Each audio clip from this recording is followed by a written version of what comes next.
Bom dia, senhor presidente, senhoras e senhores vereadores. No momento oportuno, com certeza, votarei favorável.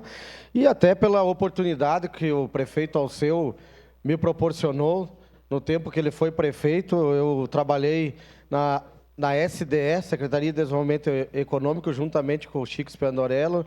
O vereador Felipe visitou muito nós lá embaixo, era lá, próximo à Rua Flores da Cunha, lá no Pio Décimo.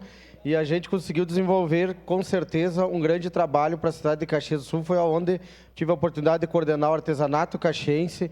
Ele nos proporcionava essas visitas técnicas fora de Caxias do Sul para poder, né, transformar esse pessoal realmente em empreendedores. Então, tudo isso acho que veio a beneficiar. E também um programa que eu gosto muito de frisar, que é onde eu coordenei a linha da pequena empresa. Era um ônibus que foi transformado ele em escritório e a gente percorria toda a cidade de Caxias do Sul. Em menos de 4 anos, a gente conseguiu formalizar mais de 8 mil CNPJs em Caxias do Sul. Então, foi um grande marco, né, que a gente conseguiu para Caxias do Sul, através dessas oportunidades que o prefeito Alceu Barbosa Velho nos dava. E falando em frase, eu sempre lembro uma que ele dizia quando a gente chegava na reunião, né? Se alguém se atrasasse, né, ele dizia: boi lerdo bebe água suja.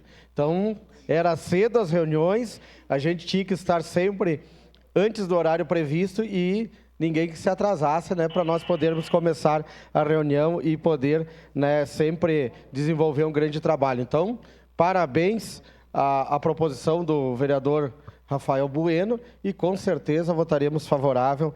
É uma grande pessoa e admiro muito. Obrigado, senhor presidente. Obrigado. Para declarar o voto, Bortola, com a palavra.